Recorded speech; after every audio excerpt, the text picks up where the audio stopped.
አይናችሁን ጨፍኑና የዘመናትን የትውልድ ድል ተሻገሩ። ታሪኩ ሲነገር እውነታው በሚዛን ሲመዘን የነገው የብርሃን ጮራ ሲፈነጥቅ የ30 ዓመቱ የደምና የብረት ድስት ዛሬ ላይ ፊት ለፊታችሁ ሲሰነጠቅ የአፍሪካ ቀንድ ፖለቲካ ከጥልቅ መሰረቱ ሲናወጥ በአንድ በኩል ጊዜ የቆመባት ተስፋ የረገፈባት ወጣቶቿን በስደት የበላች ወታደሯ የደከመባትና በከፍተኛ ድህነት የምትማቅቅ ራሷን ካለም ያገለለች የተረገመች የምትመስል ደሴት እንዳለች አስቡ። በሌላ በኩል ደግሞ የንግድ ወደብ ክራይ ሳይሆን ታሪካዊ የባህር ህልውናዋን ለማስመለስ ሉዓላዊ የባህር በር ባለቤት ለመሆን የተነሳችው የራሷን ዘመናዊ ድሮን እንዲሁም ከባድ መሳሪያ ምርታ ዓለምን ያስገረመች 120 ሚሊዮን ህዝብ ያላት ግዙፏ ኢትዮጵያ ቆማለች። እርጅና የተጫነው የቆሰለው አውሬ የመጨረሻውን የሞት ጣር እያጣጣረ ነው። ከተነኮሰ ግን በኢትዮጵያ የቴክኖሎጂ መብረቅና አናብስት መበላቱ አይቀሬ ነው። አሰብን ወደ እናት ሀገሯ የማመለሱ ስትራቴጂካዊ ታላቅ ጉዞ በይፋ ተጀምሯል። ጤና ይስጥልኝ የተከበራችሁና የተወደዳችሁ የመሃል ሚዲያ ቤተሰቦች፣ አዘጋጅና አቅራቢያችሁ ደሳለኝ ነኝ። መረጃውን ቀደን የዘመናችንን ትልቁን የጂኦፖለቲካ ምስጢር ገልጠን የምናይበት እስካሁን በክፍል ያየናቸውን ታሪካዊ፣ ኢኮኖሚያዊ፣ ፖለቲካዊና ወታደራዊ እውነታዎች በአንድ ላይ ያካተተ እጅግ ጥልቅ እንዲሁም ሰፊ ትንታኔ ነው። የትግራይ ወጣቶች በሱዳን እሳት እንዴት እንደተማገዱ፣ ኢሳያስ ፋኖን ለመጥለፍ አስቦ እንዴት እንዳፈረ፣ የውስጥ ባንዳው የህወሓት ጽምዶ እንዴት እንደከሸፈ የምናይበት፣ የኢትዮጵያ ታሪካዊ የባህር በር ሉዓላዊነት፣ የእስራኤል ስትራቴጂካዊ አጋርነት፣ የግብጽ የወረቀት ነብርነት፣ እኔና ዶክተር አብይ በአካል ያረጋገጥነው የኤርትራ ባዶነት እና የኢትዮጵያ አስፈሪ ዘመናዊ ትጥቅ፣ ሁሉንም በአንድ ላይ ቋጥረን እንጓዛለን። ሁላችንም ብንሆን ለምናወጣው ወጪ ተመጣጣኝ ንብረት ወይም አገልግሎት ማግኘት እንፈልጋለን። እንደ አዲስ እየተሰራች ባለችው ቡልጋሪያ መብራት ማረፊያዎትንና ኢንቨስትመንቱን ያድርጉ።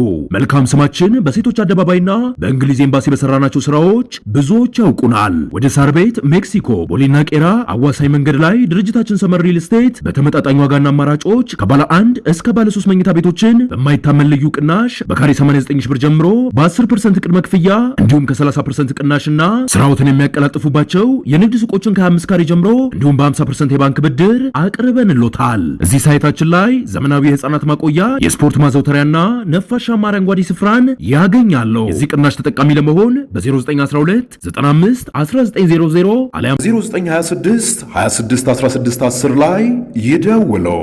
ታሪክ የዛሬው እውነታችን ስር ነው። የነገዋን ታላቅ ሀገር ለመገንባት የትላንቱን ስብራት በሚገባ መረዳት ግድ ይላል። ብዙዎች የኢትዮጵያን የባህር በር ጥያቄ ሲተረትሩ ክፉኛ ይሳሳታሉ። ስሙኝ፣ ኢትዮጵያ የምትፈልገው ተራ የንግድ ወደብ አይደለም። ዕቃ አራግፎ ለመጫን በሌሎች ሀገራት በጎ ፈቃድ ላይ የተንጠለጠለ ክራይ አይደለም።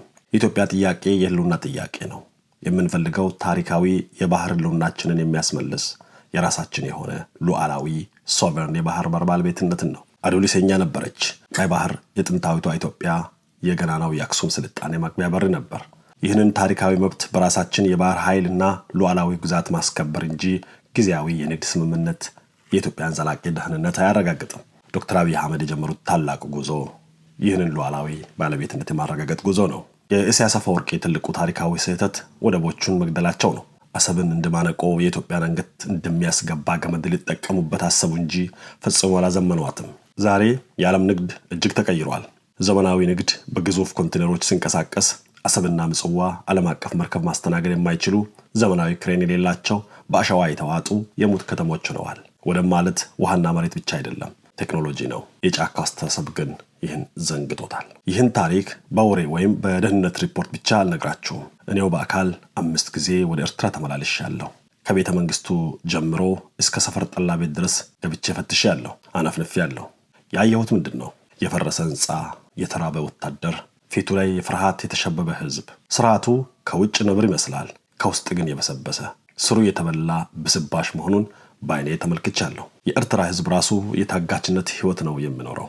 120 ሚሊዮን ህዝብ በሌሎች ሀገራት በጎ ፈቃድ ላይ ብቻ ተንጠልጥሎ መኖር አይችልም። ዶክተር አብይ አህመድ ወደ ስልጣን ሲመጡ ስለ ኤርትራ በሪፖርት ብቻ አልሰሙም፣ በአካል ተመላልሰዋል። አስመራን አይተዋታል፣ ምጽዋን ረግጠዋታል፣ አሰብንም ታዝበዋታል። በእነዚህ ጉብኝቶች ዶክተር አብይ ያዩት የተዘጋች ደሴትን፣ ዝገትንና የተስፋ መቁረጥን ስሜት ነው። የኢሳያስ ስርዓት በውስጡ የበሰበሰ ዛፍ መሆኑን በአካል አይተው አረጋገጡ። ያኔ ነው እንግዲህ የታሪክ ማዕበል መገፋት የጀመረው። ታላቁ የቼዝ ጨዋታ የተጠነሰሰው ያኔ ነው። ወደ ኤርትራ ስንመጣ ዛሬ መሬት ላይ ያለውን እውነታ እንነጋገር። በኢኮኖሚ በኩል በኢትዮጵያና በኤርትራ መካከል አዲስ የተቀየረ ነገር የለም። ምክንያቱም ኤርትራ ውስጥ የሚፈርስ አዲስ ኢኮኖሚ የለም። ኢኮኖሚው ገና ድሮ ነው የሞተው። የኢሳያስ አፈወርቂ ውድቀት ከውጭ በሚመጣ ሴራ ሳይሆን በአራት የውስጥ ብስባሾች የተረጋገጠ ነው። አንደኛው ብስባሽ የወጣቱ ተስፋ መቁረጥ ነው። የኤርትራ ወጣት አገሩን ጠልቷል፣ በስደት ማለቅን መርጧል። ሁለተኛው ብስባሽ የጦር ሰራዊት መድከም ነው። ለ30 ዓመታት ያለ እረፍት ምሽግ ሲቆፍር ኖሮ ዛሬ አቅም አንሶታል። ሶስተኛው ደግሞ እጅግ ከፍተኛ የሆነ አገር አቀፍ ድህነት ነው። ርዕዮተ ዓለም መቼም ሆድን አያጠግብም። አራተኛው ዓለም አቀፍ መገለል ግሎባል አይሶሌሽን አገሪቱ ከዓለም እንድትነጠል አድርጓታል፣ አጋር አልባም አድርጓታል።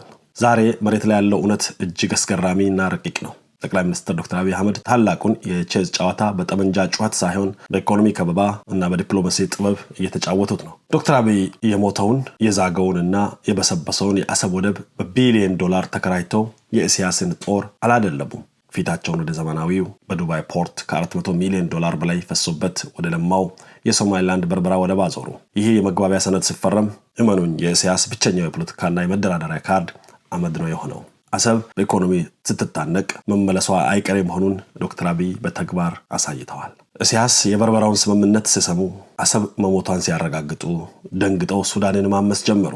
አሳዛኙና ልብ የሚሰብረው እውነታ ግን የራሳቸውን ጦር አቅም ስለሌለው ወደ ሱዳን ከመላክ ይልቅ ሰላም የጠማቸውን በቅርብ በተደረገ ጦርነት ክፉኛ የተጎዱትን የትግራይ ወጣቶችን በሱዳን ጦርነት እያማገዱ ይገኛሉ። ይህ የኢሳያስ ፍጹም አረመኔነት ብቻ ሳይሆን የራሳቸው ወታደር እንደተመናመነባቸው እንዲሁም የተስፋ መቁረጥ ጫፍ ላይ መድረሳቸውን በግልጽ ያሳያል። በውስጣችን ያለው የህወሓት ጽንፈኛ አንጃ የፕሪቶሪያውን የሰላም ስምምነት አፍርሶ ከታሪካዊ ጠላቱ ከኢሳያስ ጋር የጥፋት ጽምዶ ፈጥሮ ይገኛል። ኢሳያስ ይህን አንጃ እንደ ትሮይ ፈረስ ሊጠቀምበት አሰበ።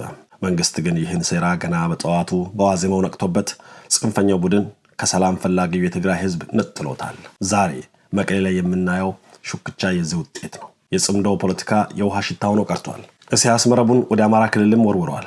የፋኖን ወጣቶች የራሱ የፖለቲካ መጠቀሚያ ለማድረግ አስቦ የጦር መሳሪያና የገንዘብ ወጥመድ ዘርግቷል። አስመራ ድረስ ጋብዟቸዋል። ግን ምን ተፈጠረ? አብዛኛው የፋኖ ወጣት አሻፈረኝ አለ። የኢትዮጵያን ታሪክ የሚያውቅ ትውልድ የሻዕቢያን ጸረ ኢትዮጵያ አቋም የሚረዳ ወጣት ለአስመራ አሽከር አይሆንም።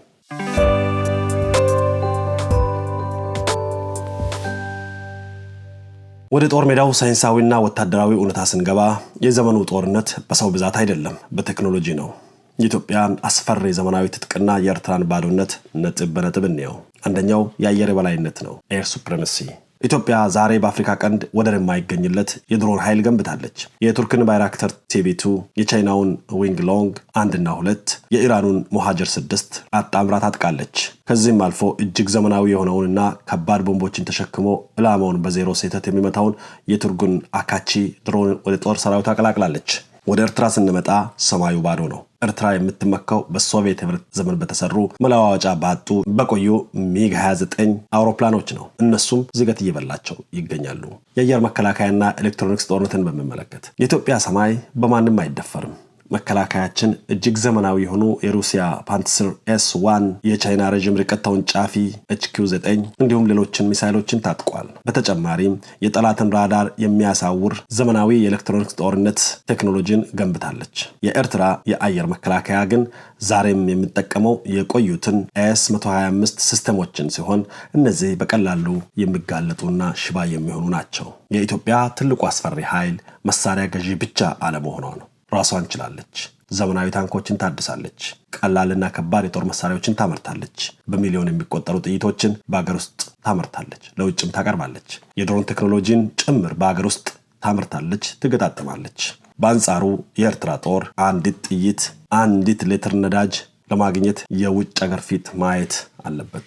ራሱን መመገብ ያቃተው ሀገር የጦር ኢንዱስትሪ ለገነባ ቀርቶ አሮጌ መሳሪያ አቧራ ማራገፍ ከባድ ነው። የኢትዮጵያ እግረኛ ጦር በዘመናዊ አውቶሞቢሎችና በከባድ ሜካናይዝድ ክፍለ ጦሮች የተደገፈ በፍጥነት የሚንቀሳቀስ ነው። የኤርትራ የምድር ጦር ግን ዛሬም ድረስ በ1990ዎቹ የምሽግ ውጊያ ወይም ትራንች ዋርፌር ስነ ልቦና ውስጥ ያለ ነው። በሶቪየት ዘመን የተሰሩ አሮጌ T-55 እንዲሁም T-72 ታንኮች ትመካለች። ነገር ግን እነዚህ ታንኮች ለኢትዮጵያ ዘመናዊ ድሮኖች በቀላሉ የሚመገቡት የሚበሉ ብረቶች ናቸው። ታዲያ ይህ የሞት አፋፍ ላይ ያለ አገዛዝ የውስጥ ቀውስን ለማድበስበስ ኢትዮጵያን ቢተነኩስ ምን ይፈጠራል? ኢሳያስ ይህን ሉዓላዊ ሀገር የምትነኩስ ከሆነ በኢትዮጵያ አናብስት ያለ ርህራሄ መበላቱ አይቀሬ ነው። የኢትዮጵያ መከላከያ ሰራዊትና ዘመናዊ አየር ኃይላችን ትንኮሳውን ወደ ታሪካዊ ድል በመቀየር ስርዓቱን ጠራርጎ ያጠፋዋል። ይህ ፉከራ አይደለም፣ መሬት ላይ ያለ የኃይል ሚዛን ወይም ባላንስ ኦፍ ፓወር እውነታ ነው።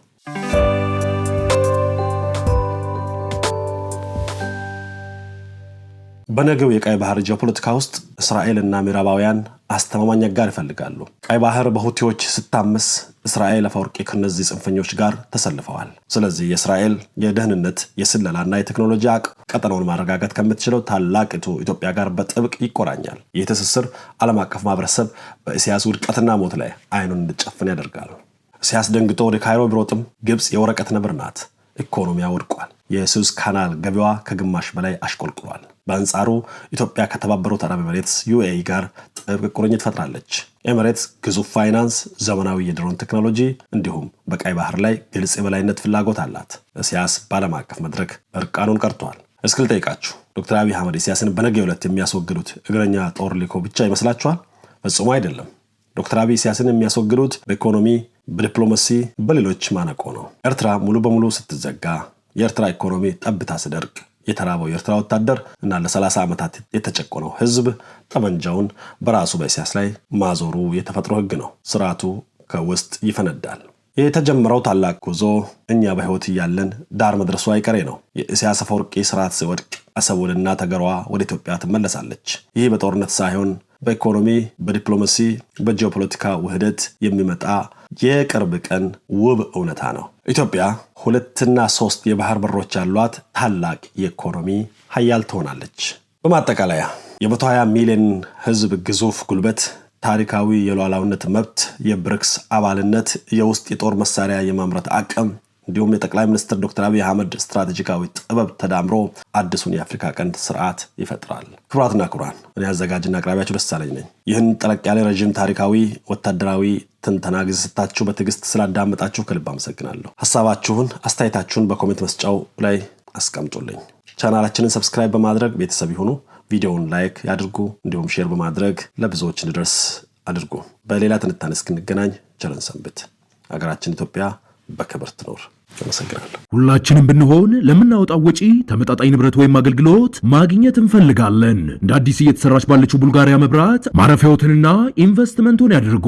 መልካም ስማችን በሴቶች አደባባይና በእንግሊዝ ኤምባሲ በሰራናቸው ስራዎች ብዙዎች ያውቁናል። ወደ ሳር ቤት፣ ሜክሲኮ፣ ቦሌና ቄራ አዋሳኝ መንገድ ላይ ድርጅታችን ሰመር ሪል ስቴት በተመጣጣኝ ዋጋና አማራጮች ከባለ 1 እስከ ባለ 3 መኝታ ቤቶችን በማይታመን ልዩ ቅናሽ በካሬ 89 ሺህ ብር ጀምሮ በ10% ቅድመ ክፍያ እንዲሁም ከ30% ቅናሽና ስራዎትን የሚያቀላጥፉባቸው የንግድ ሱቆችን ከ25 ካሬ ጀምሮ እንዲሁም በ50% የባንክ ብድር አቅርበንሎታል። እዚህ ሳይታችን ላይ ዘመናዊ የህፃናት ማቆያ፣ የስፖርት ማዘውተሪያና ነፋሻማ አረንጓዴ ስፍራን ያገኛሉ። የዚህ ቅናሽ ተጠቃሚ ለመሆን በ0912 95 1900 አሊያም 0926 26 16 10 ላይ ይደውሉ።